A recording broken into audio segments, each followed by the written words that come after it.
ating ipaliwanag, malubos na ipaliwanag yung official na turo ng simbahan. At opportunity na po ito na mapa, mapalinaw natin. Una, punta tayo sa CCC, Catechism of the Catholic Church. Patungkol sa intercession of the saints. Biblical ba ito? Or at kasama yung mga referensya? Sa Catechism of the Catholic Church, 956, sabi dito, the intercession of the saints being more closely united to Christ. Yung mga banal ay closely united to Christ. Those who dwell in heaven fix the whole church more firmly in holiness. So sila ang nagpatibay sa simbahan dahil sa they're in union with Christ. They do not cease to intercede with the Father for us, and they proffer the merits which they acquired on earth to the one mediator between God and men, Christ Jesus. So, in-acknowledge dito sa simbahan na we have one mediator, pero meron tayong mga intercessor, yung mga banal. Kahit hindi lang banal, pati din tayo, magka-intercede one another. Lalong-lalo na yung mga banal na kasama na ni Kristo. So, ano bang etymology of the term intercession? Early 1500, act of interceding, intercessory prayer, pleading on behalf of oneself or another. From Latin intercessionem. Nominative case nito is intercession.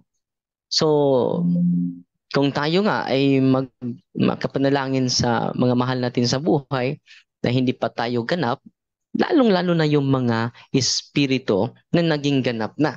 I'm referring to the saints.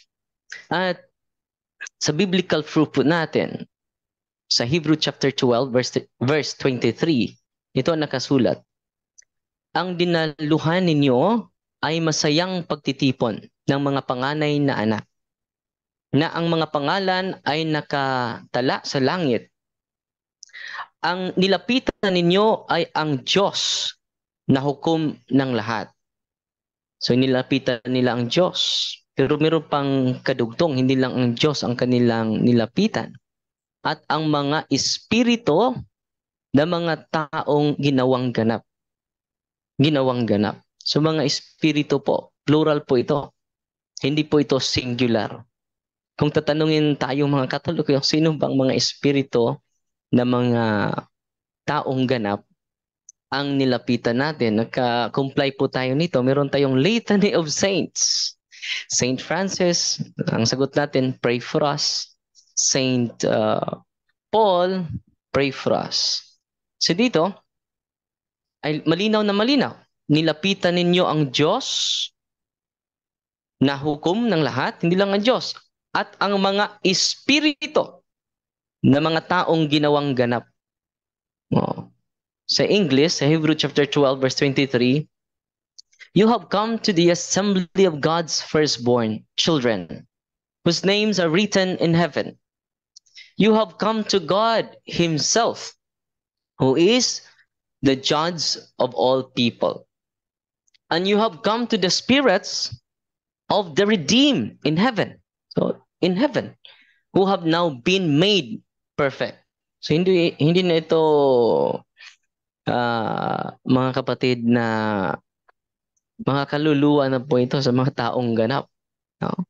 So, malinaw na malinaw sa talata lang na ito, ay nilapitan nilang Diyos at hindi lang ang Diyos.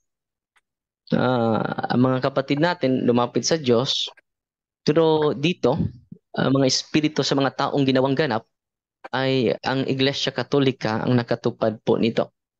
Sunod na talata. Dahil ang Diyos ay hindi Diyos ng mga patay.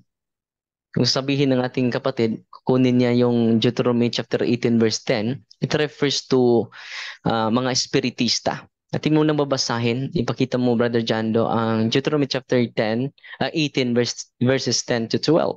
Ito ang nakasulat. Posibleng gagamitin nila ito, mga kapatid. Sa Deuteronomy chapter 18 verses 10 to 12. Sino man sa inyong huwag magsusunog ng kanyang anak bilang handog Huwag kayong magkuhula, huwag gagawin ang ginagawa ng mga mangkukulam. Sa 11, mga mananawas at mga sumasangguni sa mga espiritu ng namatay. Tuloy, 12. Sino mang gumawa ng alinman sa mga ito ay kasuklam-suklam ni Yahweh, na yung Diyos. Pagkakatandaan ninyo na iyan ang dahilan kaya niya itataboy ang mga nakatira sa lupaing pupuntahin ninyo. So, it refers to the spiritista. Dahil ang simbahang Katoliko, so hindi nakakaalam, religion of distinction. Yung iba ay religion of no distinction. No.